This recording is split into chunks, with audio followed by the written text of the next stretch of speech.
पहला प्रश्न। कहा जाता है कि शंकर हिंदू वेदांती थे और आपने कहा कि शंकर छिपे हुए बौद्ध। इसे कृपया स्पष्ट करें।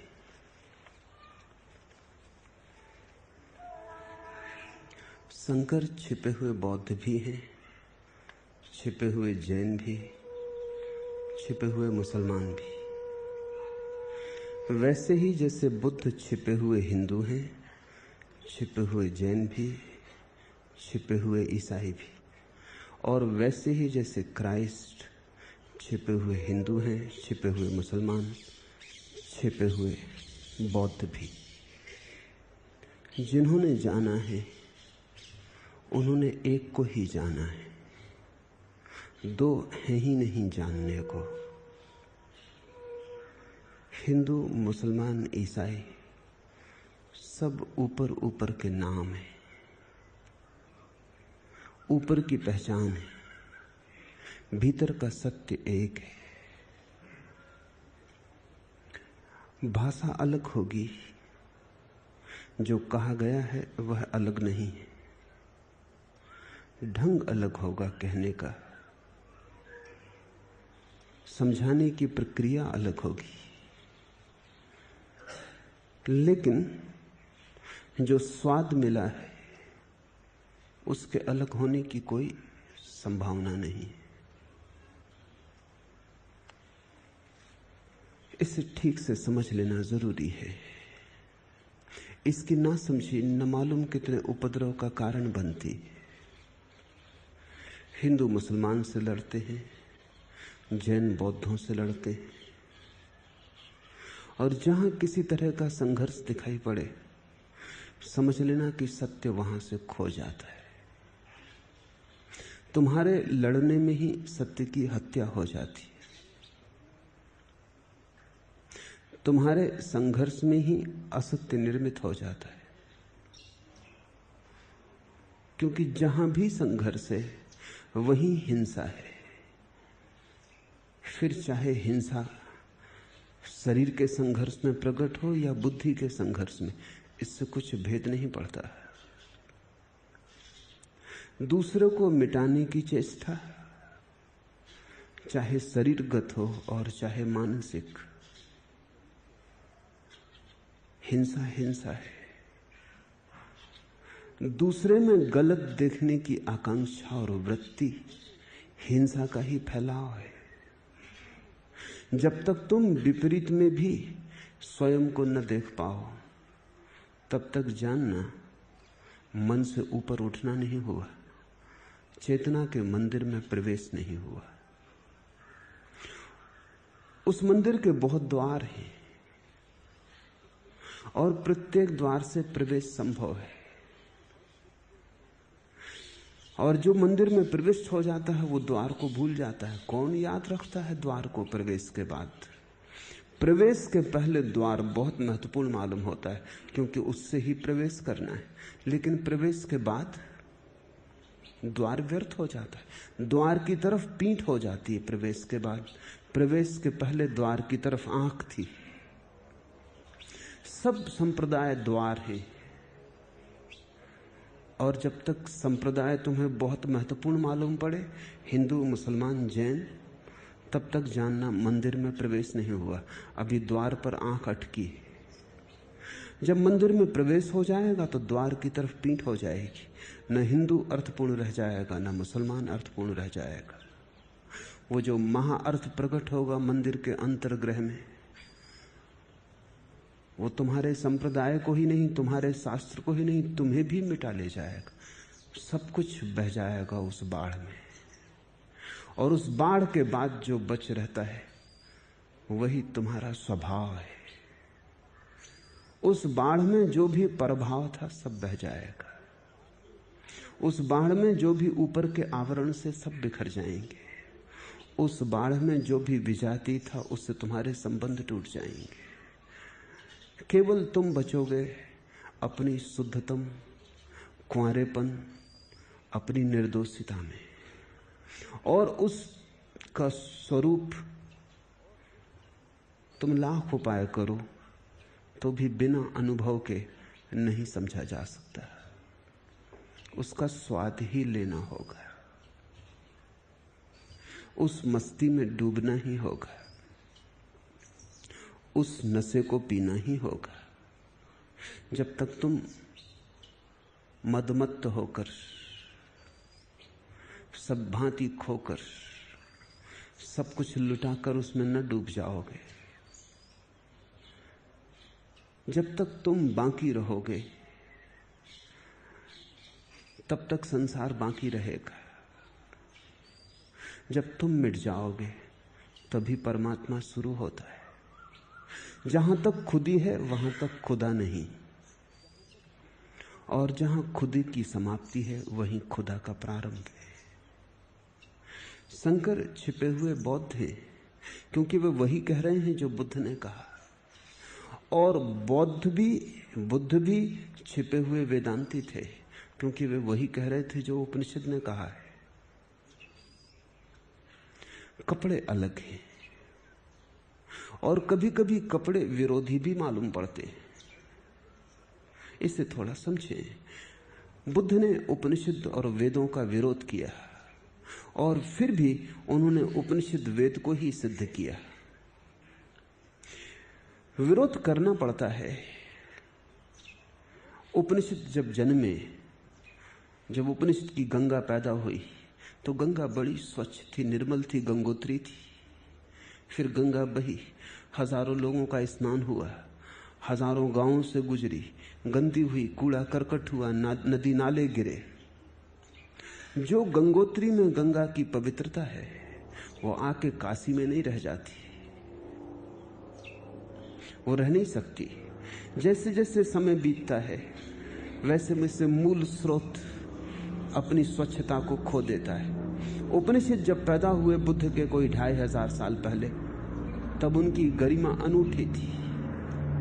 उनके शब्द शब्द में प्रकाश था, पंक्ति पंक्ति में परमात्मा था। बुद्ध के समय तक वो गरिमा खो गई, धूल जम गई। दर्पण तो रहा लेकिन बहुत धूल से भर गया। अब उसमें कोई प्रतिबिंब नहीं बनता था। अब दर्पण अंधा हो चुका था, लेकिन दर्पण के आसपास बड़ा संप्रदाय खड़ा हो गया था। अगर बुद्ध चेष्टा भी करें कि हम दर्पण को साफ कर दें तो वो साफ नहीं करने देंगे, क्योंकि जिसे बुद्ध धूल कहते हैं सांप्रदायिक बुद्धि उसी को अपना धर्म कहती है। दर्पण को तो सांप्रदायिक बुद्धि जानती भी नहीं, जमी हुई धूल को ही जानती है। वो धूल को ही श्रृंगार मानती है, धूल ही आभूषण है। कैसे राजी हो सकती है सांप्रदायिक बुद्धि कि तुम धूल को झाड़ दो? उसका तो अर्थ हुआ हमारा धर्म ही नष्ट हो जाएगा। इस धूल के कारण बुद्ध को इस दर्पण को भी इंकार करना पड़ा, क्योंकि जब तक इस दर्पण को इंकार न किया जाए दूसरे दर्पण के लिए लोगों को राजी नहीं किया जा सकता। लेकिन दूसरा दर्पण ठीक वैसा ही दर्पण है जैसा पहला दर्पण था। फर्क इतना ही है कि पहला पुराना हो गया, जरा जीर्ण हो गया, उस पर धूल जम गई। सत्य संगठित हो गया, बस मर जाता है। अभी दूसरा सत्य फिर नया है, नवजात, सुबह की ओस की भांति ताजा। नया सत्य भी थोड़े दिन में फिर पुराना हो जाएगा। शंकर के पैदा होते होते बुद्ध का सत्य भी वैसा ही पुराना हो गया। समय किसी को भी क्षमा नहीं करता, और समय तो हर चीज पर धूल जमा देता है। जो चीज आज नई है कल पुरानी हो जाएगी। जो आज छोटा सा नवजात शिशु है कल बूढ़ा हो जाएगा। जिसके स्वागत में आज बैंड बाजे बजाए थे कल उसको मरघट पर विदा कराना पड़ेगा। जैसे व्यक्ति पैदा होते हैं और मर जाते, वैसे ही धर्म भी पैदा होते हैं और मर जाते। समय की धारा में जो भी प्रवेश करता है वो जरा जीर्ण होगा, बूढ़ा होगा, व्यर्थ होगा, कचरा हो जाएगा। लेकिन जब घर में कोई मर जाता है, मां मर जाए, कितना प्रेम किया था उसे, लेकिन मर जाने पर कितना ही रो, फिर भी मरघट ले जाना पड़ता है। अब कोई ना समझ अगर मां की लाश को घर में रख के बैठ जाए तो जो जिंदा हैं उनका जीना मुश्किल हो जाएगा। माना कि उससे बहुत प्रेम था और माना कि बड़ी पीड़ा होती है उसे जाके चिता पर जला आने में, लेकिन फिर भी मजबूरी है, चिता पर ले जाना ही पड़ेगा। रोते हुए जाएंगे, छाती पीटते हुए जाएंगे, लेकिन चिता पर तो ले जाना ही पड़ेगा। लाश को घर में रखने का उपाय नहीं। लेकिन जो समझ हम शरीर के साथ करते हैं वही समझ हम संप्रदाय के साथ नहीं कर पाते। धर्म जीवित धर्म है, और जब संप्रदाय हो जाता है तो लाश है, पर लाश को हम संभाल कर रख लेते। संप्रदाय की दुर्गंध के कारण फिर जीना मुश्किल ही हो जाता है। संप्रदाय लड़ते हैं, लड़ाते हैं, धर्म तो एक करवाता है, संप्रदाय तोड़ते हैं, तोड़वाते हैं। मंदिर और मस्जिद में बड़ा बैर है। मंदिर और मस्जिद के परमात्मा में तो बैर नहीं हो सकता। मस्जिद और मस्जिद के मानने वाले में बड़ी शत्रुता है। लेकिन वो जिसकी पूजा चली है मंदिर में और जिसकी पूजा चली है मस्जिद में, और किसी ने उसको राम कह के पुकारा है और किसी ने अल्लाह कहकर, ये संबोधन अलग होंगे, लेकिन जिसे पुकारा है वह तो एक ही है। शंकर के समय तक आते आते बुद्ध की धारा भी गंदी हो गई। गंगोत्री न रही, वो भी काशी आ गई। शंकर को फिर खंडन करना पड़ा, क्योंकि अब बौद्ध को मानने वाले बौद्ध थे, बड़ा संप्रदाय था, और वो धूल को न झाड़ने देंगे। फिर नए दर्पण को निर्मित करना पड़ा। आज फिर हालत वैसी हो गई, शंकर के दर्पण पर फिर धूल जम गई। ये सदा ही होता रहेगा। धूल को मत पूजना, दर्पण को खोजना, तब तुम एक सा ही दर्पण सभी के भीतर पाओगे। और जब तुम्हें एक सा दर्पण सभी के भीतर दिखाई पड़ने लगे, तभी तुम जानना तुम में सद्बुद्धि का जन्म हुआ है। बुद्धि और सद्बुद्धि का यही भेद है। बुद्धि खंडन करती है, बुद्धि बताती है कि भेद कहां कहां है, सद्बुद्धि बताती है कि अभेद कहां है। बुद्धि विश्लेषण करती है, सद्बुद्धि संश्लेषण करती है। बुद्धि सीमाएं खींचती है, सद्बुद्धि सीमाएं मिटाती है। और जब सभी सीमाएं मिट जाती हैं, तभी असीम की उपलब्धि होती है। ऐसा मत सोचना कि तुम सीमाओं में बंधे बंधे असीम को जान लोगे। जानेगा कौन? अगर तुम ही सीमा में बंधे हो तो असीम को कैसे जानोगे? तुम जो भी जानोगे वो सीमित हो जाएगा। असीम को जानना हो तो एक ही उपाय है, अपनी सीमाओं को तोड़ डालना। खिड़की के भीतर से आकाश को देखोगे तो उतना ही आकाश दिखाई पड़ेगा जितनी खिड़की का ढांचा होगा। उससे ज्यादा आकाश दिखाई नहीं पड़ सकेगा। खिड़की आकाश को भी सीमित कर देगी। अगर पूरे आकाश को देखना हो तो बाहर निकल आना घर के खुले आकाश के नीचे।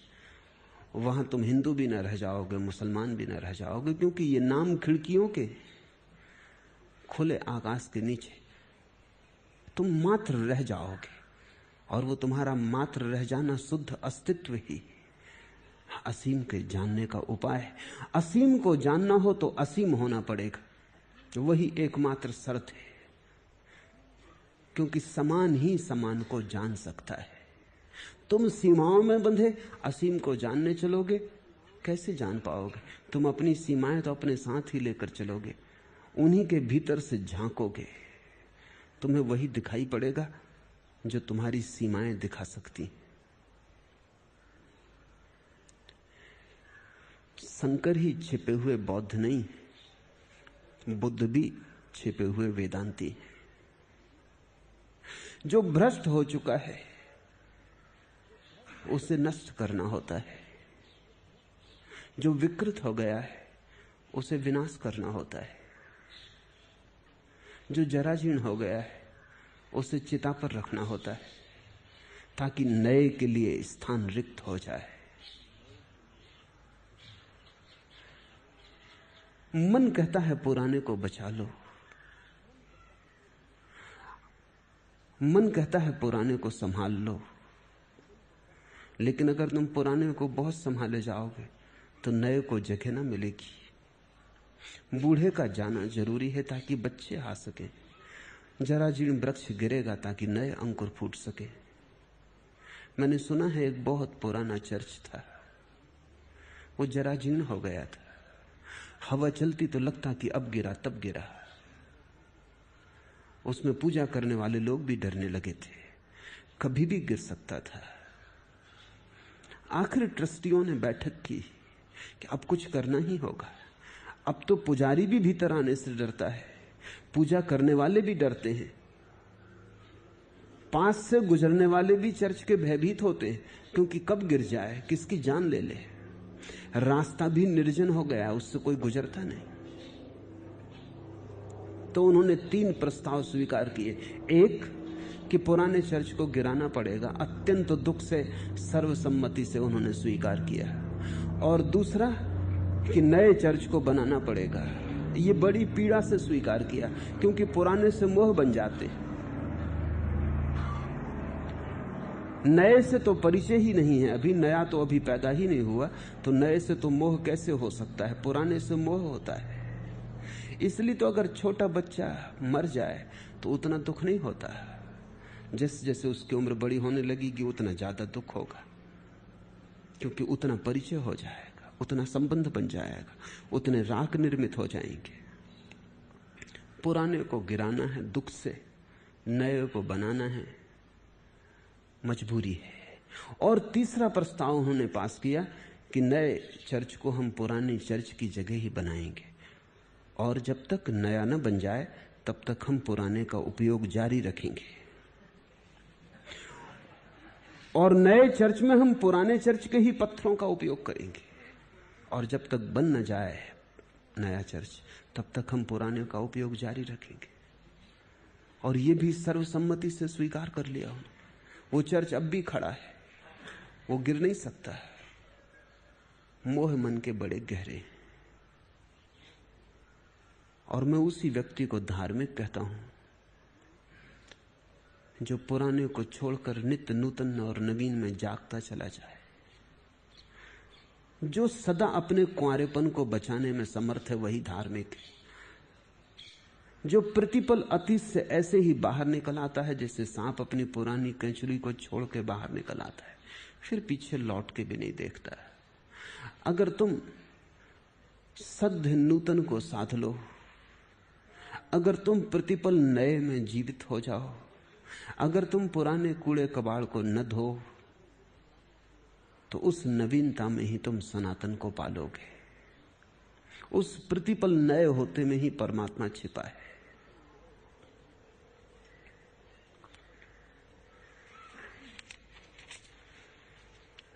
दूसरा प्रश्न, शंकर और आप गोविंद का भजन करने को कहने के पहले हमें हर बार मूढ़ कहकर क्यों संबोधित करते?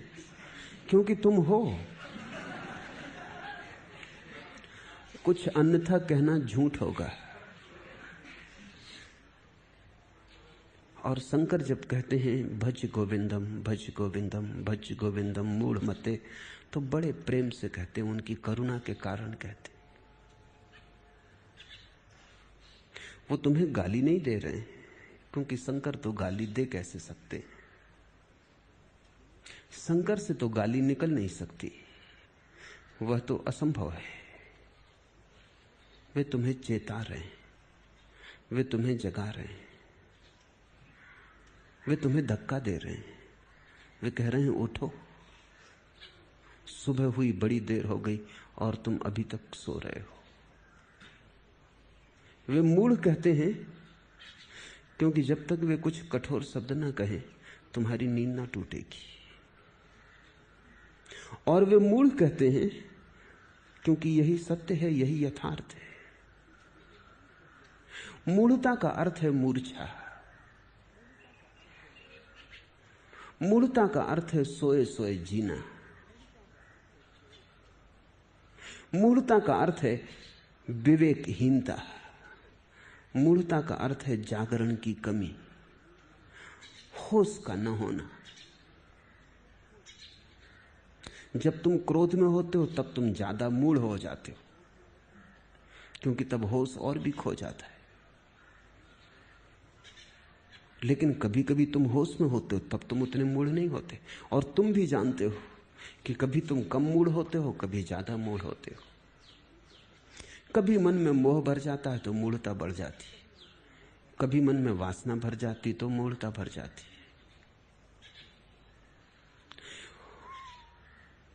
तुलसीदास के जीवन में कथा है कि पत्नी मायके गई थी तो वर्षा की रात में सांप को पकड़ के वो चढ़ गए। घर के पीछे से प्रवेश कर रहे थे चोर की भांति। बड़ी गहरी मूढ़ता रही होगी कि सांप भी दिखाई न पड़ा, रस्सी समझ में आया। वासना बड़ी तीव्र रही होगी, कामना ने बिल्कुल अंधा कर दिया होगा, आंखें बिल्कुल अंधेरे से भर गई होंगी, नहीं तो सांप दिखाई ना पड़े। हालत तो ऐसी है कि अक्सर रस्सी में सांप दिखाई पड़ जाता है, भय के कारण। मौत आदमी को डराती, राह पर रस्सी पड़ी हो तो सांप दिख जाता है। इससे उल्टी हालत हुई, सांप था और तुलसीदास ने समझा कि रस्सी, और चढ़ गए। पकड़ा तब भी स्पर्श से पता न चला, बिल्कुल मूर्छित रहे होंगे, काम वासना ने पागल कर दिया होगा। पत्नी ने कहा, देख कर ये दशा कि जितना प्रेम मुझसे है, अगर इतना ही प्रेम परमात्मा से होता तो तुम अब तक महापद के अधिकारी हो जाते। पीछे लौट के सांप को देखा, ख्याल आया, वासना अंधा बना देती है। जीवन में एक क्रांति घटित हो गई, पत्नी गुरु बन गई, वासना ने निर्वासना की तरफ जगा दिया। संन्यास्त जीवन हो गया, परमात्मा को खोजने लगे। काम में जो शक्ति लगी थी वो राम की तलाश करने लगी। जो ऊर्जा काम बनती थी वही ऊर्जा राम बनने लगी। मूढ़ता ही वही ऊर्जा है जो आज सोई सोई है, वही कल जागेगी। जो आज छिपी पड़ी है वही कल प्रकट होगी। मूढ़ता ही प्रज्ञा बनेगी। वो जो तुम्हारी नींद है वही तुम्हारा जागरण बनेगी।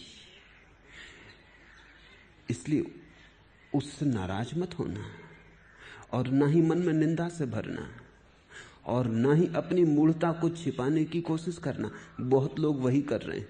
वो महामूढ़ है जो मूढ़ता को छिपाने की कोशिश कर रहे हैं।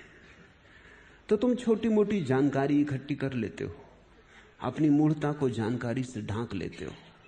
भीतर घाव रहते, ऊपर से तुम फूल लगा लेते हो। शास्त्र से उधार लिया ज्ञान ऐसे ही फूल है, दूसरों से उधार ली जानकारी ऐसे ही फूल है, जिनमें तुम ढांक लेते हो मूढ़ता को और भूल जाते हो।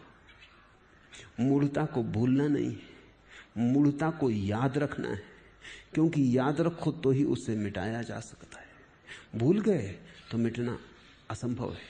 इसलिए शंकर पद पद पर दोहराते हैं, भज गोविंदम भज गोविंदम भज गोविंदम मूढ़मते। तुम्हारी बेहोशी को देखकर करुणावश दोहराते, तुम्हें याद रहे कि तुम मूढ़ हो, ये कहीं भूल ना जाए, और तुम्हारी पूरी चेष्टा है कि भूल जाए। तुम पूरी उपाय करते हो कि किसी तरह ये बात भूल जाए कि मैं मूढ़ हूं। तुम मान के चलते हो कि मैं ज्ञानी हूं। सिर्फ ज्ञानी ही मानते हैं कि वो ज्ञानी नहीं है, अज्ञानी तो सभी मानते हैं कि वो ज्ञानी है। अज्ञानी तो बड़ी अकड़ से संघर्ष करता है अपने ज्ञान का। वो तो मानने को राजी नहीं होता कि मैं नहीं जानता हूं। सिर्फ परम ज्ञानी ही मानने को राजी होते हैं कि क्या हम जानते हैं। एडिसन ने कहा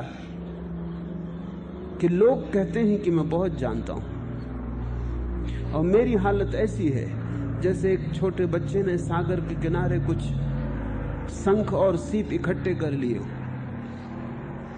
इतना ही मेरा ज्ञान है, मुट्ठियों में थोड़े से शंख सीप और विराट सागर पड़ा है जिसको मैं जानता नहीं हूं।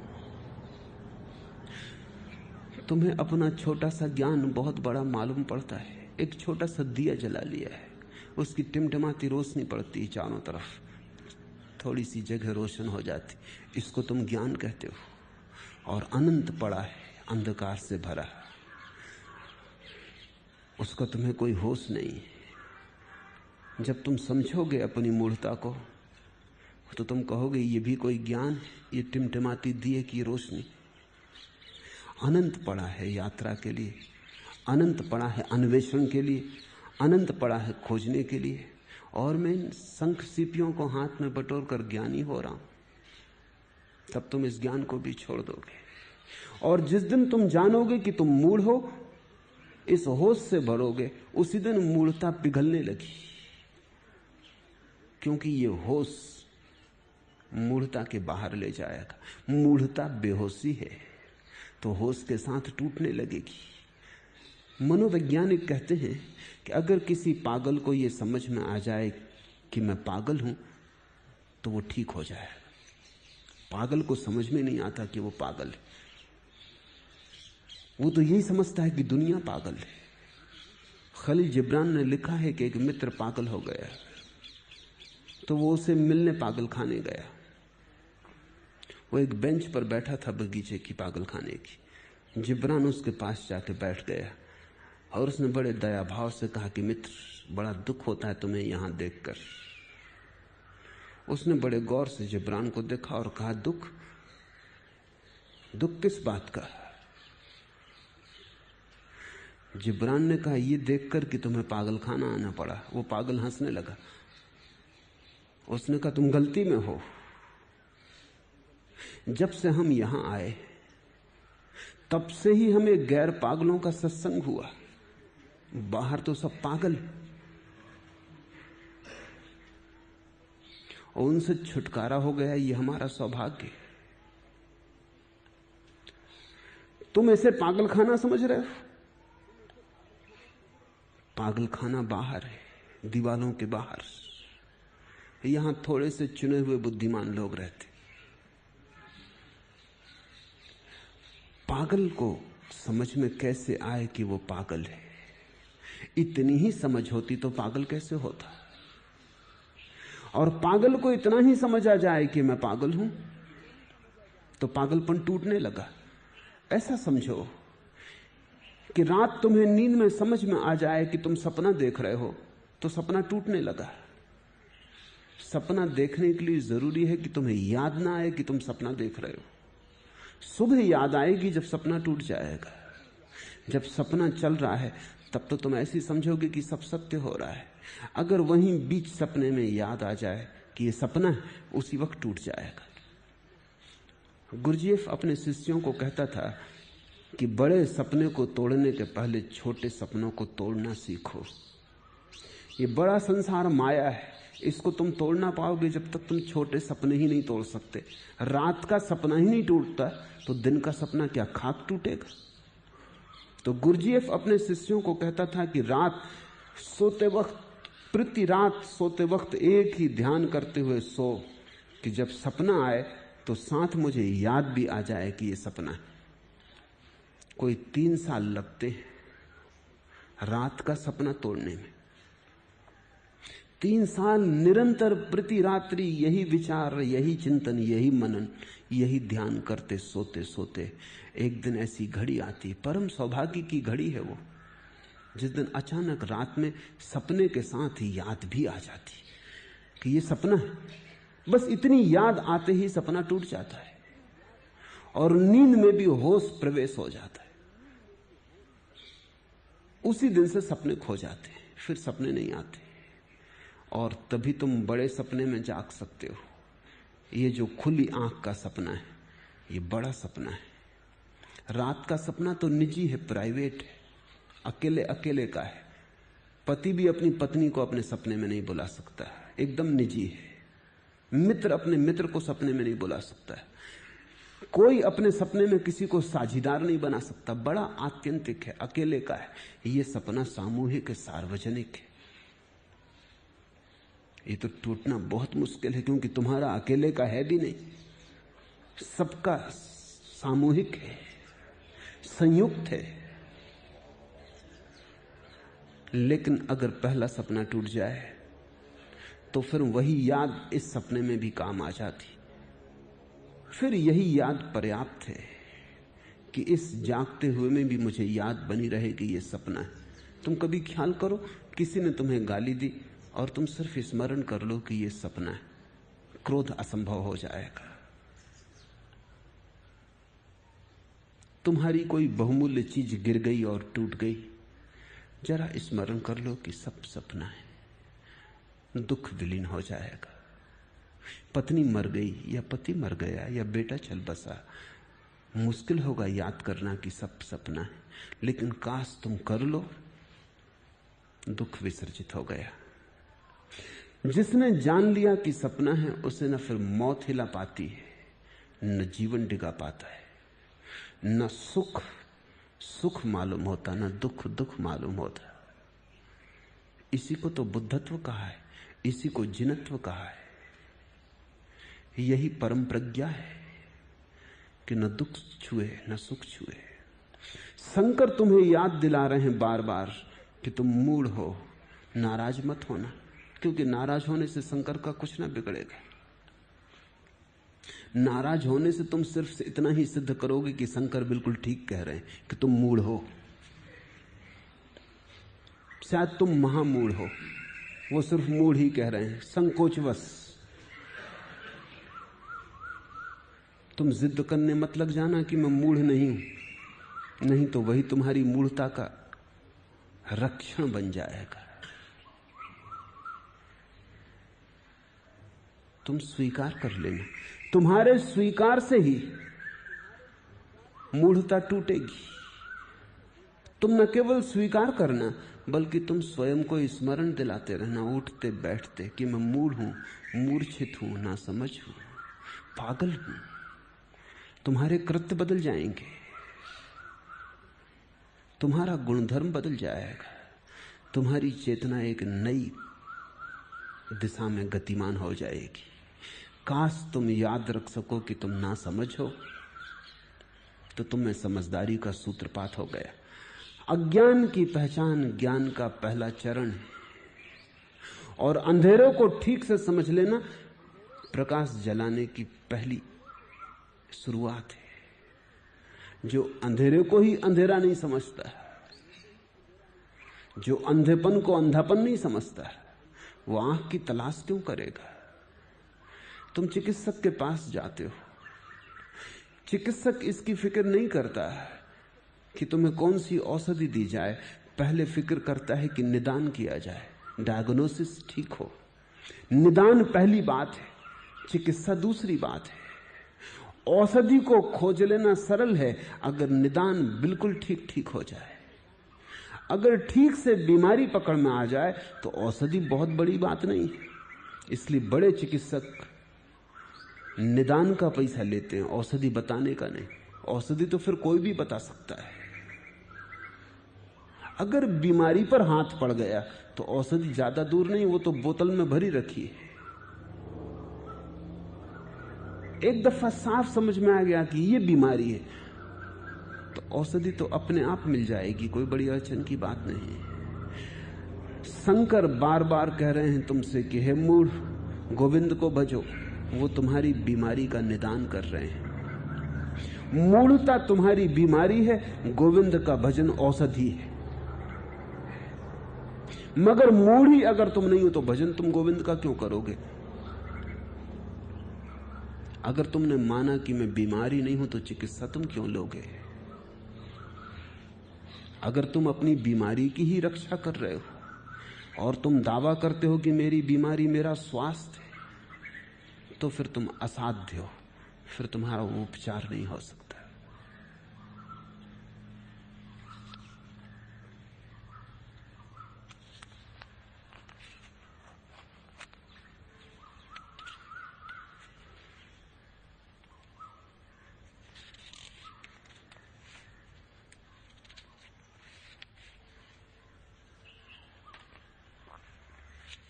तीसरा प्रश्न, रेचन करता हूं तो केवल क्रोध, ईर्ष्या, दुख आदि के नकारात्मक भाव ही बाहर आते। प्रेम, भक्ति, आनंद और धर्म के भाव क्यों बाहर प्रकट नहीं होते? क्या वे मेरे भीतर नहीं? वे भीतर हैं, लेकिन जरा और भीतर हैं। जैसे कोई कुएं को खोदता है तो पहले तो कंकड़ पत्थर मिट्टी ही हाथ आती, जल थोड़ी एकदम से हाथ आ जाता है। फिर हर एक की जमीन भी अलग अलग है, कहीं 30 फीट पे पानी निकल आता है, कहीं 60 फीट पे पानी निकलता है। पानी जरूर है, ऐसी कोई भी जमीन नहीं है जिसके नीचे पानी ना हो। गहराई का फर्क हो सकता है। अगर कोई सरल चित्त व्यक्ति खोदेगा तो जल्दी ही पानी मिल जाएगा 2, 4, 10 फीट की गहराई पर। अगर कोई जटिल चित्त व्यक्ति खोदेगा तो हो सकता है 50, 60 फीट की गहराई पे मिले। अगर कोई निर्दोष मन व्यक्ति खोजेगा तो जल्दी पालेगा। अगर कोई हिंसक, क्रोधी, तमसांध व्यक्ति खोजेगा तो देर लगेगी। पर एक बात तय है कि भेद मिट्टी की परत में होगा, जल सबके भीतर है, आत्मा सबके भीतर है, परमात्मा सबके भीतर है। भेद कर्मों की परत का होगा। और जब तुम पहले पहले खोदोगे तो सीधा परमात्मा हाथ नहीं लगेगा, पहले तो कर्मों की परत ही हाथ लगेगी, क्योंकि वही तुम्हारे चारों तरफ घिरी है। पहले तो कंकड़ पत्थर ही हाथ लगते हैं कुआं खोदने में, उनसे घबरा मत जाना। वो अच्छी शुरुआत है, वो खबर दे रहे हैं कि ठीक है, यात्रा शुरू हुई।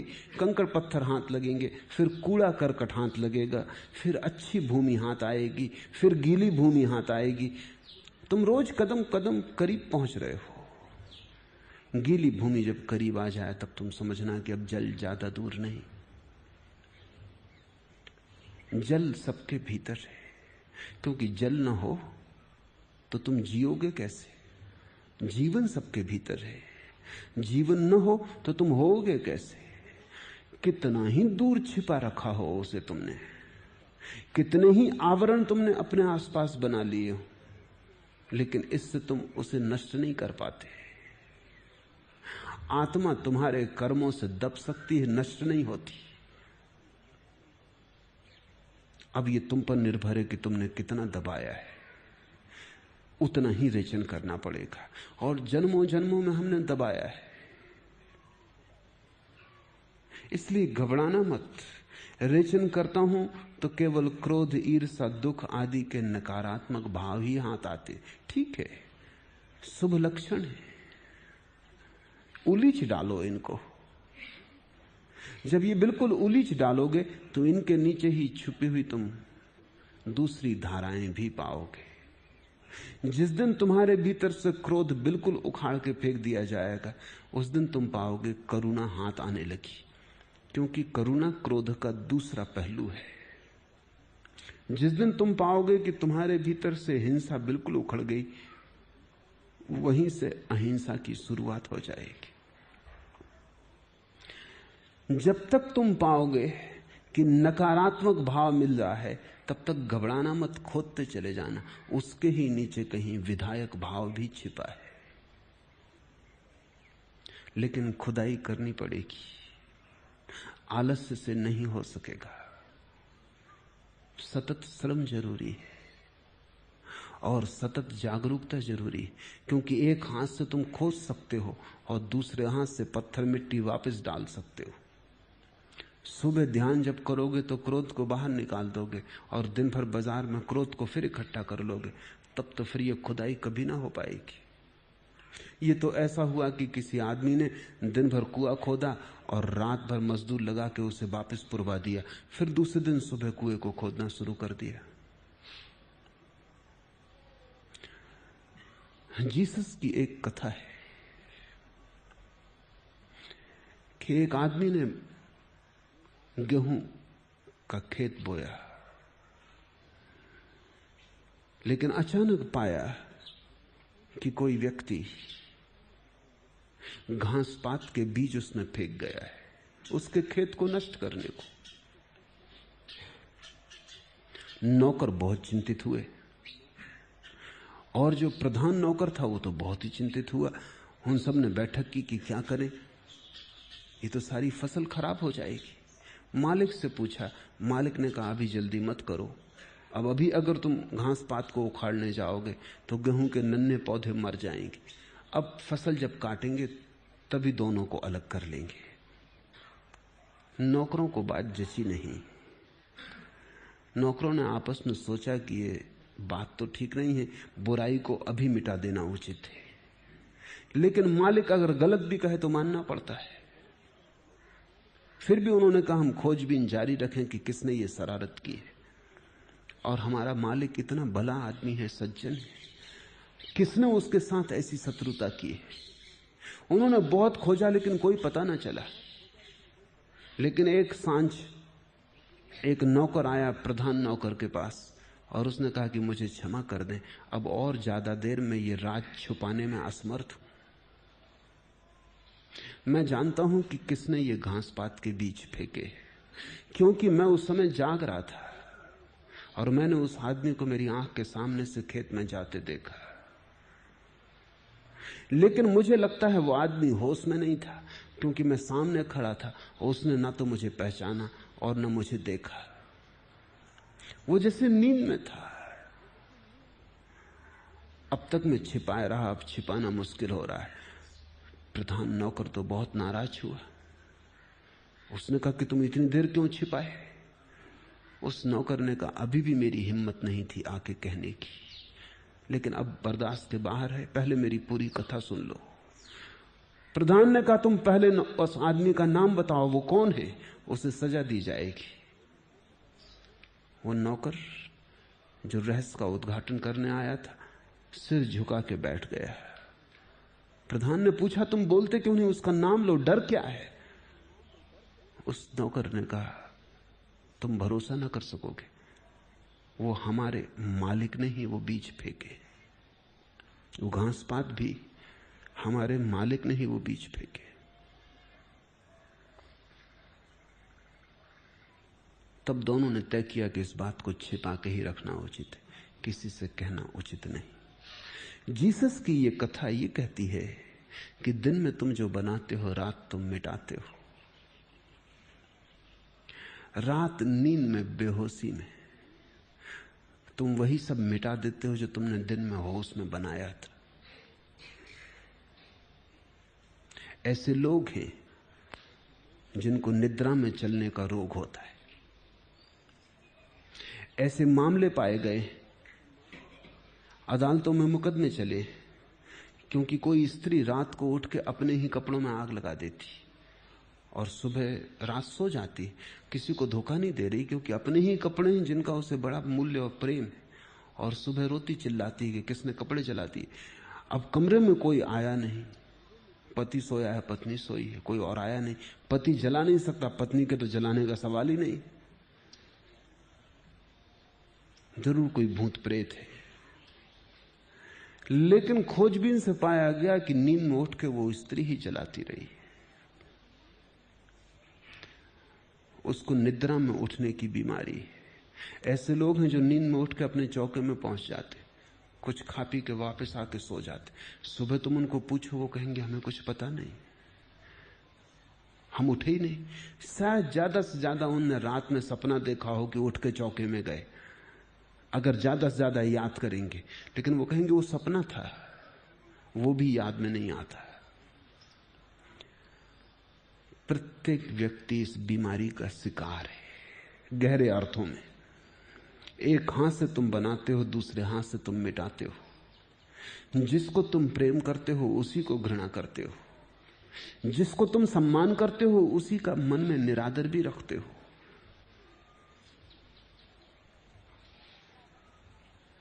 तुम विपरीत हो, खंडित हो, खुद के भीतर टूटे हो टुकड़ों में। तुम अपने प्रेम को अपनी घृणा से नष्ट कर देते हो और अपनी करुणा को अपने क्रोध से मिटा डालते हो।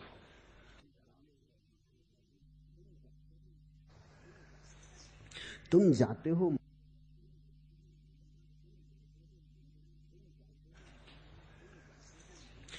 जाते हो मंदिर में परमात्मा का स्मरण करने, और मंदिर में भी बैठ के बाजार का स्मरण करते हो।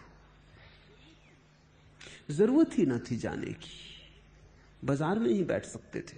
लेकिन तुम्हारी तकलीफ यह है कि जब तुम दुकान पे बैठते हो तब मंदिर की याद भी आती। ऐसा भी नहीं कि याद नहीं आती, पर जब तुम मंदिर में होते हो तब दुकान की याद आती। मैंने सुना है एक सन्यासी मरा, जिस दिन मरा उसी दिन एक वेश्या भी मरी, दोनों आमने सामने रहते थे। देवदूत लेने आए तो सन्यासी को नरक की तरफ ले जाने लगे और वेश्या को स्वर्ग की तरफ। सन्यासी ने कहा रुको, कुछ भूल हो गई मालूम होता। ये क्या उल्टा हो रहा है? मुझ सन्यासी को नरक की तरफ, वेश्या को स्वर्ग की तरफ। जरूर संदेश में कहीं कोई भूल चूक हो गई। संसार का इतना बड़ा काम है, भूल चूक हो सकती है। छोटी मोटी सरकारें भूल करती तो पूरे विश्व की व्यवस्था में भूल हो जाना कुछ आश्चर्यजनक नहीं। तुम फिर से पता लगा के आओ। शक तो देवदूतों को भी हुआ, उन्होंने कहा भूल कभी हुई तो नहीं, लेकिन मामला तो साफ दिखता है कि ये वेश्या है और तुम सन्यासी हो। वो गए, लेकिन ऊपर से खबर आई कि कोई भूल चूक नहीं, जो होना था वही हुआ है। वेश्या को स्वर्ग ले आओ, सन्यासी को नरक डाल दो। अगर ज्यादा जिद करे तो उसे समझा देना कि कारण ये है। जिद सन्यासी ने की तो देवदूतों को कारण बताना पड़ा। कारण यह था कि सन्यासी रहता तो मंदिर में था, लेकिन सोचता सदा वेश्या की था। पूजा तो करता था, आरती तो उतारता था भगवान की, लेकिन मन में प्रतिमा वेश्या की होती थी। और जब वेश्या के घर में रात राग रंग होता, बाजे बजते, नाच होता, कह कहे उठते, नशे में डूब के लोग उन्मत्त होते, तो उसको ऐसा लगता कि मैंने अपना जीवन व्यर्थ ही गंवाया। आनंद वहां है, मैं यहां क्या कर रहा हूं? इस निर्जन में बैठा, इस खाली मंदिर में, ये पत्थर की मूर्ति के सामने, पता नहीं भगवान है भी। शक पैदा होता,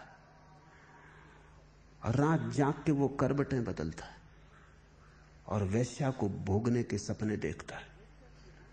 और वेश्या की हालत ऐसी थी कि वो वेश्या थी, लोगों को रिझाती भी, नाचती भी, पर मन उसका मंदिर में लगा था।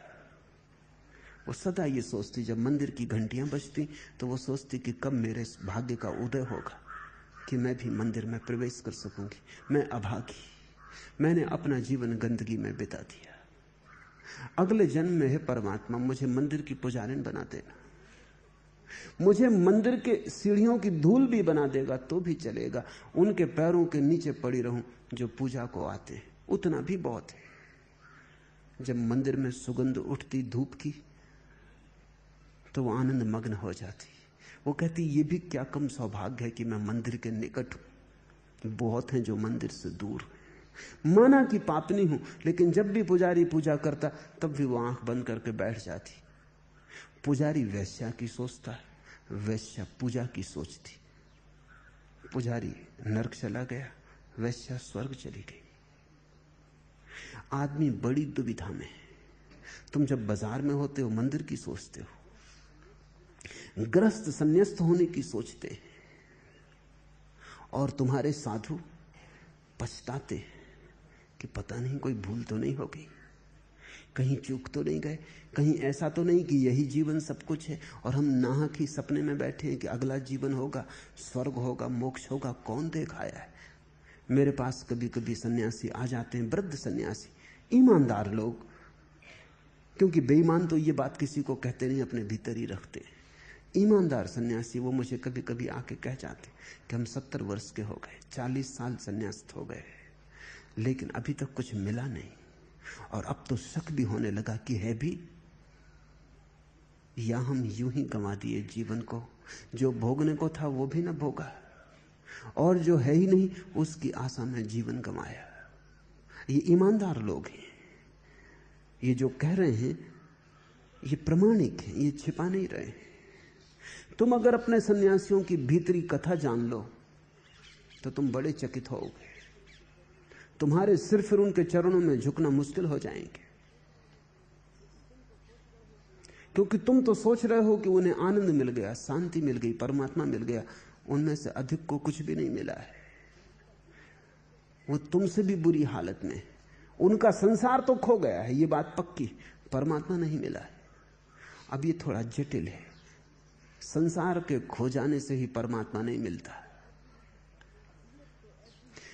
असलियत तो ऐसी है कि परमात्मा मिल जाए तो ही संसार खोता है।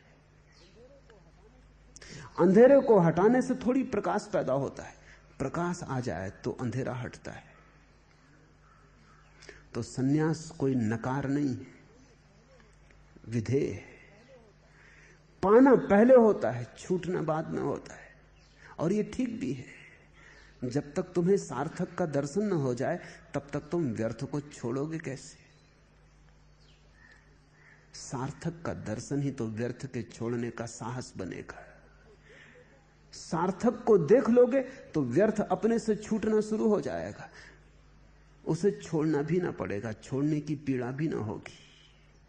तुम्हारे कदम सार्थक की तरफ आनंद भाव से बढ़ने लगेंगे, तुम पीछे लौटकर भी ना देखोगे। और सन्यास वही है जो पीछे लौटकर ना देखे। पीछे लौटकर देखा तो सन्यास अधकचरा है। शुरू में तो नकारात्मक भाव तुम्हारे भीतर पड़े हैं, उन्हें निकालना है। शुरू में तो बीमारी उलझनी है, स्वास्थ्य बीमारी में दबा है। जब बीमारी उलझ जाएगी, रेचन हो जाएगा, तो स्वास्थ्य का आविर्भाव होगा। इससे घबराओ मत, इसे भी सौभाग्य समझो कि बीमारी को उलझने का अवसर मिला है। अगर बीमारी उलझ दी गई तो स्वास्थ्य का जल बहुत दूर नहीं। जरा तुम्हारे ऊपर कचरा है, उसे हटाना है, और एक बार कचरा हट जाए तो तुम्हारे भीतर उतना ही शुद्ध जल है जितना महावीर, बुद्ध, शंकर के भीतर है। स्वभाव से तुम ठीक वैसे ही हो,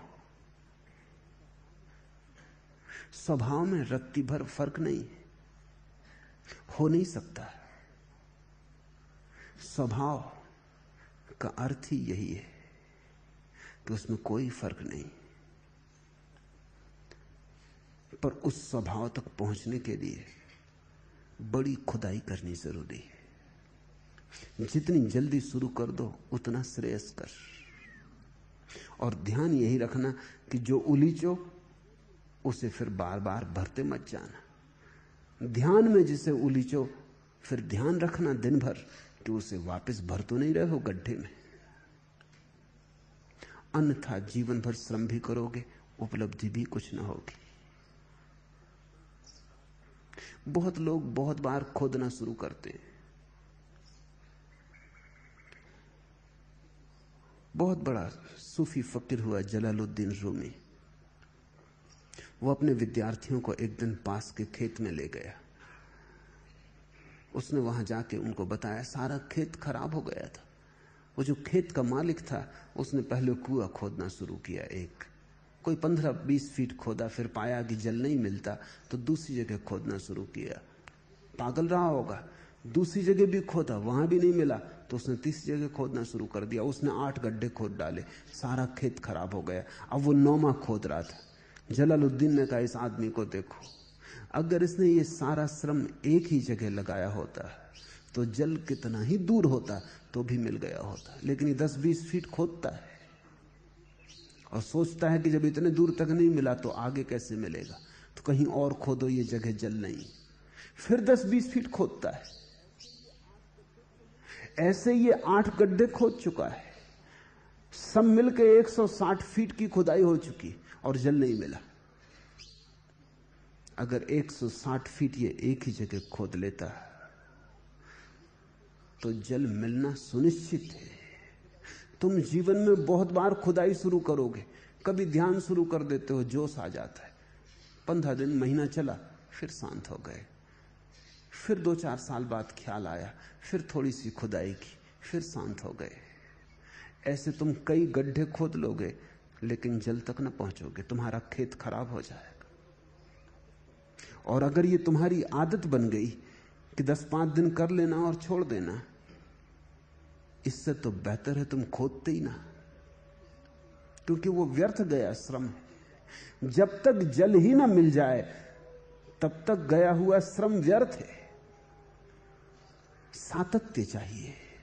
और ध्यान रखना, जल की सतत धार पत्थरों को भी तोड़ देती है। कोमल जल की सतत धार पत्थरों को तोड़ देती है। ध्यान की सतत धार कितनी ही बड़ी चट्टानें तुम्हारे आसपास हों, उनको तोड़ देगी। आज लगे भला कि क्रोध बहुत तगड़ा है, मजबूत है, ध्यान से कैसे टूटेगा, लेकिन टूटता है, सदा टूटा है। चट्टान उसकी मजबूत है और ध्यान बड़ा कोमल है। लेकिन यही जीवन का रहस्य है कि अगर कोमल की सततता बनी रहे तो कठोर से कठोर भी टूट जाता है।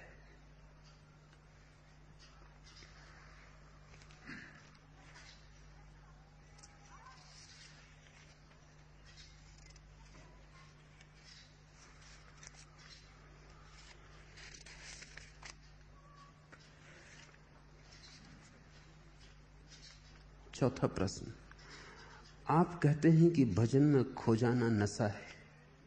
यह भी कहते हैं कि तैरने में, खेल में, ध्यान में आनंद खोजने से आनंद खो जाता है और उनमें डूबने से आनंद स्वयं हमें खोज लेता है। कृपया डूबने तथा होश और बेहोशी की सीमा रेखाओं को स्पष्ट करें। खो जाने के लिए भजन करना नशा है। भजन करते करते खो जाना नशा नहीं। फिर से दोहरा दूं, थोड़ा जटिल है, बारीक है, लेकिन समझ में आ जाएगा। खो जाने के लिए भजन करना नशा है, सिर्फ खो जाने के लिए। जीवन में चिंता है, दुख है, पीड़ा है, तनाव है, अशांति है, संताप है, इससे बचना है, इसको भूलना है, कहीं भी अपने को व्यस्त कर लेना ताकि ये भूल जाए। तो कोई सिनेमा में जाके बैठ जाता है, 2 घंटे भूल जाता है। कोई शराब घर में बैठ जाता है, 2 घंटे भूल जाता है। कोई मंदिर में जाके कीर्तन करने लगता है, वहां भूल जाता है। ये भूलने की अलग अलग विधियां हुई, लेकिन तीनों की नजर एक है, चिंता को भूलना है। लेकिन घर लौट के चिंता प्रतीक्षा कर रही, फिर तुम वही के वही हो। वो 2 घंटे व्यर्थ ही गए, उनसे कुछ सार ना हुआ। उन 2 घंटों के कारण चिंता मिटेगी नहीं। भूलने की खोज करना नशा है, शराब है, और तुम चाहो तो धर्म की भी शराब बना सकते हो। लेकिन भजन करते खो जाना बिल्कुल दूसरी बात है। तुम खोने गए नहीं थे, तुम्हारी कोई आकांक्षा अपने को भूलने की न थी, तुम किसी चिंता से बचने को ना गए थे, तुम चिंता से उठने गए थे, जागने गए थे। चिंता को मिटाना है, भूलना नहीं। तुम चिंता मिटाने गए थे, तुम जीवन का सार समझने गए थे, तुम जीवन की एक ऐसी घड़ी निर्मित करने गए थे जहां चिंता उठनी असंभव हो जाए, जहां अशांति ना उठे, जहां बेचैनी पैदा ना हो। तुम स्वभाव की तलाश करने गए थे, तुम गहरे जल सूत्र खोजने गए थे, तुम भूलने ना गए थे, जागने गए थे। लेकिन ध्यान करते करते खो गए। ये खोना नशा नहीं है, या अगर ये नशा है तो ये नशा होश का नशा है। इसमें तुम खो भी जाओगे और जागे भी रहोगे। तुम पाओगे कि तुम बिल्कुल मिट गए, और साथ ही तुम पाओगे कि पहली दफा तुम हुए। एक तरफ तुम पाओगे कि सब खो गया, और दूसरी तरफ से तुम पाओगे कि सब नया हो गया। तुम हो भी और नहीं भी हो। इस बात को तो अनुभव से ही समझ पाओगे। एक ऐसी घड़ी है ध्यान की जब तुम होते भी नहीं, मैं नहीं होता उस घड़ी में, सिर्फ अस्तित्व होता है, मात्र शुद्ध होना होता है। मैं तो खो गया होता है, सिर्फ अस्तित्व रह जाता है। न कोई विचार होता, न कोई अहंकार होता। चित्त का दर्पण पूरा स्वच्छ होता, कोई धूल नहीं होती। उस स्वच्छ दर्पण में परमात्मा झलकता है। वो शांति का अपूर्व क्षण है, वो समाधि की अपूर्व घटना है। लेकिन तुम खोने ना गए थे, तुम रूपांतरित होने गए थे, तुम स्वयं को बदलने गए थे, तुम खोने नहीं गए थे, मिटने गए थे। तुम घड़ी भर के विश्राम के लिए ना गए थे, तुम जीवन भर की क्रांति के लिए गए थे। तो ध्यान दो ढंग से किया जा सकता है। एक कि तुम सिर्फ अपने को भूलना चाहते हो, दो कि तुम अपने को बदलना चाहते हो। और जो तुम्हारा भीतर कारण होगा उसी के फल लगेंगे। तुम जो बोओगे वही काटोगे। अगर तुमने ध्यान में अपने को मिटाने का बीज बोया तो फसल में तुम पाओगे कि तुम मिट गए, परमात्मा बचा। अगर तुमने ध्यान में अपने को खोने का, सिर्फ बुलाने का बीज बोया तो तुम पाओगे ध्यान भी नशा बन गया, घड़ी भर को भूले, फिर वही का वही हो गया, फिर वापस अपनी जगह आ गए, शायद पहले से भी बदतर, क्योंकि ये घड़ी भर भी जीवन की व्यर्थ गई। तो मैं निश्चित कहता हूं कि भजन में खो जाना नशा है। अगर तुम खो जाने के लिए ही गए, अगर तुम मिटने के लिए गए तो नशा नहीं, तो जागरण है, तो होश है, तो अमूर्छा है, तो अप्रमाद है। और ध्यान रखना, तुम जब आनंद की तलाश को जाओगे तो आनंद को ना पाओगे, क्योंकि वो तलाश ही बाधा बन जाएगी। तुम जब आनंद के पीछे पड़ जाते हो तो तुम चूकोगे, क्योंकि आनंद तभी आता है जब तुम मांगते नहीं। आनंद सम्राटों के पास आता है, भिखारियों के पास नहीं। तुम जब भिक्षा का पात्र लेके जाते हो तब आनंद नहीं आता, जब तुम सम्राट की तरह खड़े हो जाते हो तब आता है। जब तक तुम मांगोगे तब तक न मिलेगा। जब तुम सब मांग छोड़ दोगे तब तुम पाओगे सब तरफ से दौड़ा चला आ रहा है। जीवन की गहरी से गहरी प्रतीति, जीवन का गहरा से गहरा नियम यही है, एस धम्मो सनातनो, यही सनातन धर्म है कि जब तक तुम खोजने के लिए दौड़ोगे तब तक ना पा सकोगे। थोड़ा समझने की कोशिश करो। तुम्हें किसी का नाम भूल गया, तुम कहते हो जवान पर रखा है, जवान पर रखा है तो बोलते क्यों नहीं? तुम लाख उपाय करते हो कि नाम याद आ जाए, और जितना तुम उपाय करते हो उतना ही याद नहीं आता। और तुम जानते हो कि तुम्हें मालूम है, और तुम कहते हो जवान पर रखा है, और तुम कहते हो ये आया और नहीं आता, और तुम बड़ी चेष्टा में हो, पसीने पसीने हो जाओ और नहीं आता। क्या तकलीफ हो जाती है? जब तुम बहुत ज्यादा खोजने लगते हो भीतर तो तनाव से भर जाते हो। तनाव के कारण मन संकीर्ण हो जाता है, जगह नहीं रह जाती, सिकुड़ जाता है। फिर तुमने कहा कि अब नहीं आता, जाने भी दो। तुम अखबार पढ़ने लगे या उठ के बगीचे में चले गए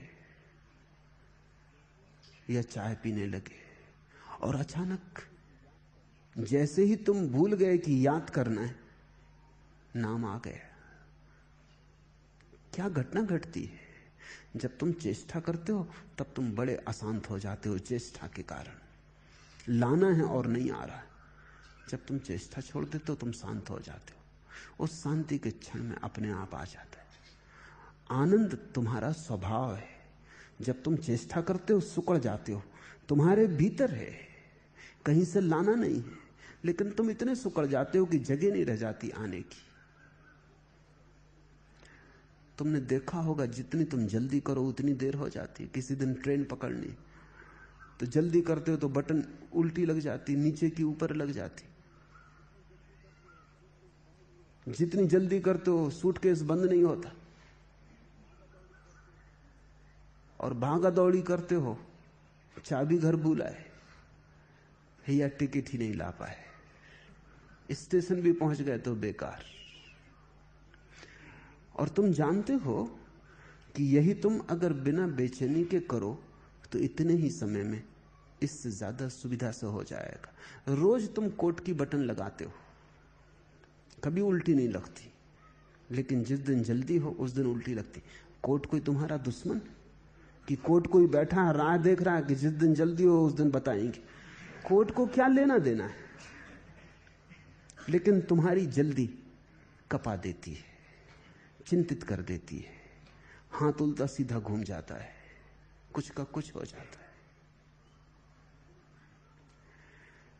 जितने तुम निश्चिंत भाव से करोगे उतनी जल्दी होगी, जितनी चिंता से करोगे उतनी देर हो जाएगी।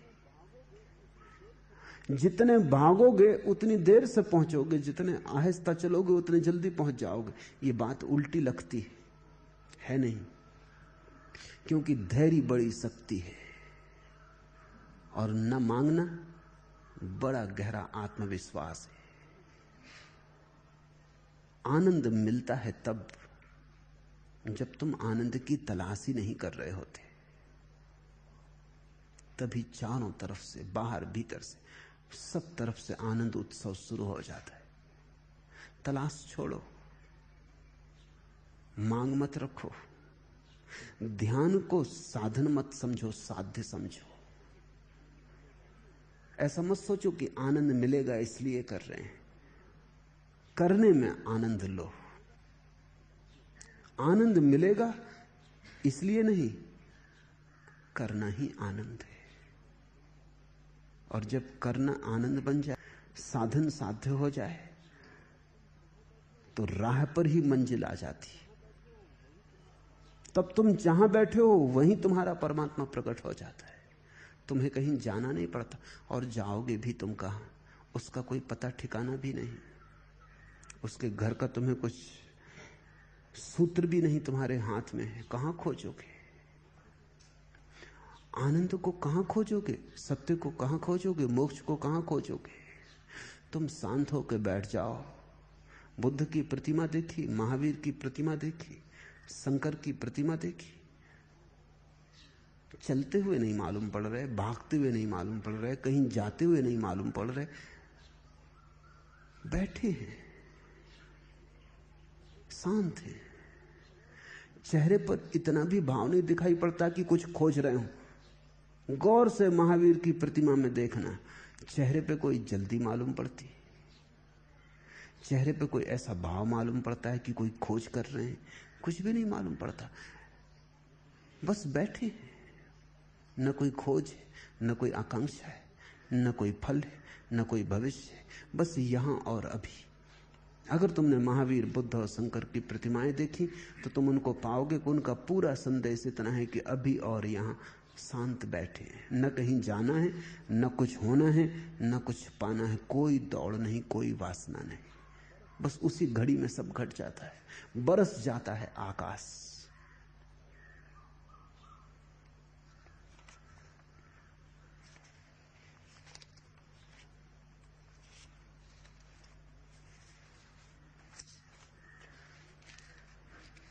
आखिरी प्रश्न, क्या प्रार्थना की तरह भजन भी धन्यवाद ज्ञापन मात्र है?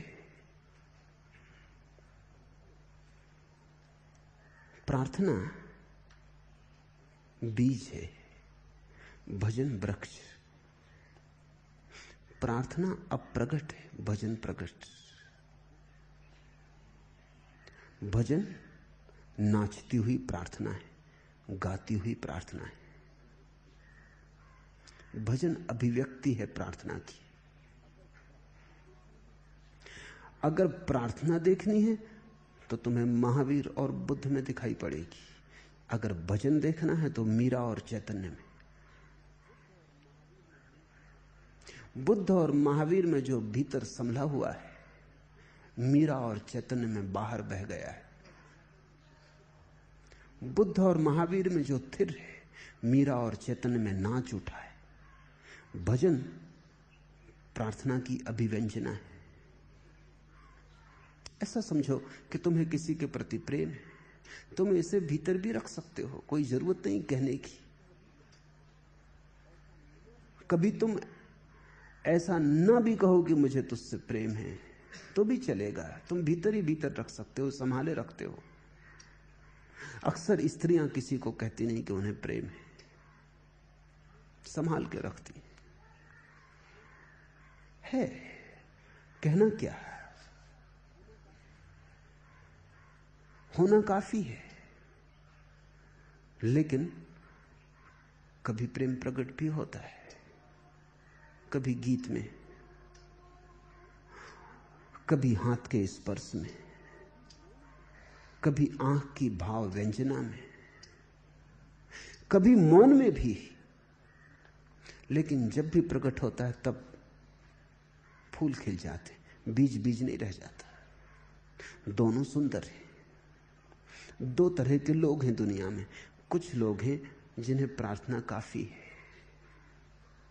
कहने की कोई जरूरत नहीं है, जो अपने शून्य में और मौन में परमात्मा को साथ लेंगे। फिर दूसरे तरह के लोग भी हैं जिनको इतना काफी ना होगा। जब तक काफी से ज्यादा ना हो जाए उन्हें काफी ना होगा। जब तक उनके ऊपर से जलधार बहने ना लगे, जब तक उनकी प्याली इतनी लबालब ना हो जाए कि बटने लगे, बाहर उलझने लगे, तब तक काफी ना होगा। मीरा नाच उठती है। बुद्ध के प्याले से जो छलकता नहीं, मीरा से छलक जाता है। दोनों शुभ हैं। तुम अपनी प्रकृति को पहचानना। अगर तुम भीतर रखना चाहो कोई हर्जा नहीं, लेकिन अगर बांटना चाहो तो भी कोई हर्जा नहीं। और दोनों में मैं कोई तुलना नहीं करता। बीज भी सुंदर है क्योंकि फूल उसी से आता है, और फूल भी सुंदर है क्योंकि फिर बीज बन जाते हैं। दोनों जुड़े, अभिव्यक्ति अनभिव्यक्ति दोनों जुड़े, प्रकट अप्रकट दोनों जुड़े। तुम अपनी प्रकृति को खोज लेना, तुम्हें जो रुचि कर लगे। लेकिन ध्यान रखना, भजन अभिव्यक्ति है, प्रार्थना मौन है। पूछा है कि क्या प्रार्थना की तरह भजन भी धन्यवाद ज्ञापन मात्र है? नहीं, प्रार्थना धन्यवाद है, भजन अहोभाव। प्रार्थना कहती है जो दिया वो बहुत है, जो दिया उससे संतोष है, जो दिया उससे गहन तृप्ति है। लेकिन भजन कहता है जो दिया वो जरूरत से ज्यादा है, उसे बांटना है। वो संभलता नहीं, संभाले नहीं संभलता, उसे लुटाना है। भजन नाचता है, कहता नहीं। भजन बोलता है, अनबोला नहीं। भजन का अपना सौंदर्य है। प्रार्थना ना गाया हुआ गीत है, चित्र है चित्रकार के मन में छिपा, कैनवस पे नहीं आया। मूर्ति है पत्थर में दबी, अभी छेनी से काटी नहीं गई, प्रकट नहीं हुई।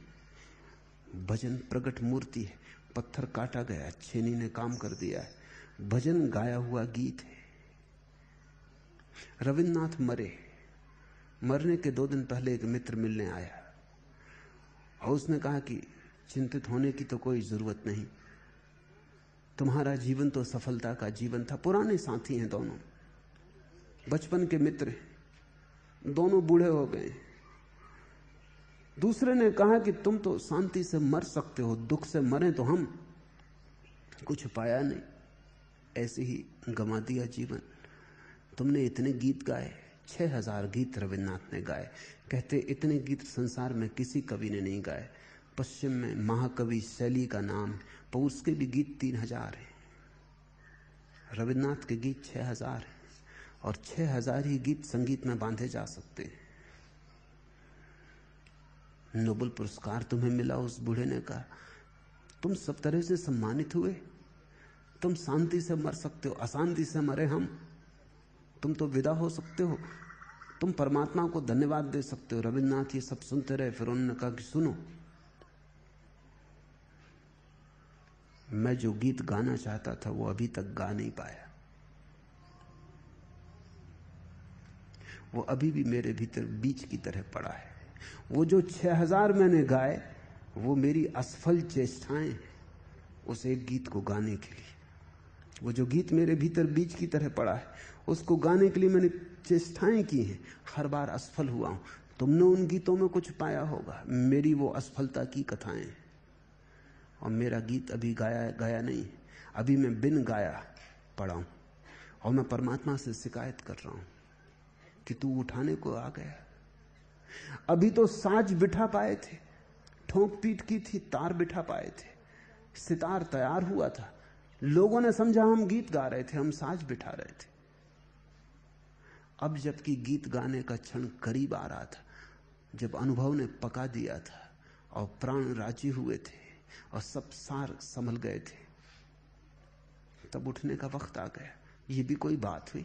मैं शिकायत कर रहा हूं। रविन्द्रनाथ बुद्ध की तरह नहीं बैठ सकते वृक्ष के नीचे, वो भजन चाहते थे। रविन्द्रनाथ ने बुद्ध की बड़ी आलोचना की, कोई विरोध से नहीं, बड़े प्रेम और बड़े अहोभाव से। लेकिन रविन्द्रनाथ को बुद्ध कभी जमे नहीं। परिपूर्ण समादर था मन में, लेकिन ये चुप होकर बैठ जाना, ये बोधि वृक्ष के नीचे पत्थर की मूर्ति हो जाना उनको न जमा। रविन्द्रनाथ को जमे बाउल फकीर, एक तारा लेके नाचते। व्यक्ति व्यक्ति के भेद है। और रविन्द्रनाथ का विरोध नहीं है, बुद्ध से बड़ा सम्मान है, लेकिन व्यक्तित्व अलग है। भजन का अलग व्यक्तित्व है, प्रार्थना का अलग। प्रार्थना मौन है, भजन मुखर। प्रार्थना चुपचाप है। प्रार्थना करने वालों ने कहा है, सूफियों ने कहा है कि तुम्हारा बायां हाथ प्रार्थना करे तो दाएं हाथ को पता ना चले। रात के गहरे अंधेरे में चुपचाप उठाना। पति प्रार्थना करे तो पत्नी को पता ना चले, क्योंकि दिखावा ना हो जाए, क्योंकि दिखावे में प्रदर्शन आ जाएगा, प्रदर्शन में अहंकार आ जाएगा। प्रार्थना करने वाला डरता है पता ना चल जाए किसी को। भजन करने वाला बीच सड़क पे नाचता है, वो कहता पता चले या ना चले, पता चल जाए तो क्या फर्क पड़ता है, पता ना चले तो क्या फर्क पड़ता है। वो अपने नाच में ही अहंकार को गिरा देता है, उसके नृत्य में ही अहंकार खो जाता है। ये दो अलग अलग ढंग हैं। प्रार्थना मात्र धन्यवाद है, भजन अहोभाव की अभिव्यक्ति है। तुम अपने भीतर को समझ लेना। प्रार्थना भी पहुंचा देती है परमात्मा तक, भजन भी पहुंचा देता है, दोनों पहुंचा देते। मंजिल में कोई भेद नहीं, मार्ग बड़ा अलग अलग है। और हमेशा जो तुम्हें जम जाए उसी को चुनना, जो तुम्हें मौज पड़ जाए, जो तुम्हें मौजू आ जाए उसको ही चुनना। सदा अपने पे ध्यान रखना, क्योंकि कभी ऐसा हो सकता है कि तुम्हें कोई चीज दूसरे में जचती हो और तुम्हारे साथ मेल ना खाती हो, तब भूल के भी उस भ्रांति में मत पड़ना। दूसरे के लिए जो शुभ है वो जरूरी नहीं तुम्हारे लिए भी शुभ हो। दूसरे की औषधि तुम्हारे लिए जहर भी हो सकती है, तुम्हारी औषधि भी दूसरे के लिए जहर हो सकती है। ना तो कोई औषधि औषधि है, ना कोई जहर जहर है। जो जहर तालमेल खा जाए औषधि बन जाता है, जो औषधि तालमेल ना खाए जहर हो जाती है। सदा अपने भीतर तौलते रहना, अपने से संगीत बिठाते रहना, तालमेल बिठाते रहना, अपने पे कसते रहना, फिर जो भी ठीक पड़ जाए। अगर तुम्हें बुद्ध की भांति चुप बैठ जाना, मौन में डूब जाना कि अंग भी ना हिले। बुद्ध और महावीर की प्रतिमाएं संगमरमर की हमने बनाई अकारण नहीं, वो ऐसे ही संगमरमर जैसे बैठे थे। वो जब थे मौजूद तब भी निष्कंप थे। अब मीरा की प्रतिमा तुम संगमरमर में बनाओ, जचेगी ना। बनाई है लोगों ने, जचती नहीं। अगर मीरा की प्रतिमा बनानी हो तो जल की बनानी पड़ेगी, वो बनती नहीं। नाचती हुई, तरल ठहरी हुई नहीं। मीरा एक गति है, एक भाव भंगिमा है, एक नृत्य है। महावीर एक ठहराव है। महावीर एक सरोवर है जहां तरंग भी नहीं उठती। मीरा एक जलधार है, पर्वत से गिरती जल प्रपात है जहां बूंद बूंद नाच रही है। बड़े भेद हैं, पर भेद मार्ग के। अंततः सरोवर भी सूरज की किरणों पर चढ़ के आकाश में खो जाता है, और नदी भी समुद्र में गिर के सूरज की किरणों में चढ़ के आकाश में खो जाती। मंजिल एक है, मार्ग अलग है। मंदिर एक है, द्वार अनेक है। अपना द्वार चुन लेना, दूसरे का अनुकरण मत करना। अनुकरण करने से संप्रदाय पैदा होता है, स्वभाव के अनुकूल चलने से धर्म। आज इतना ही।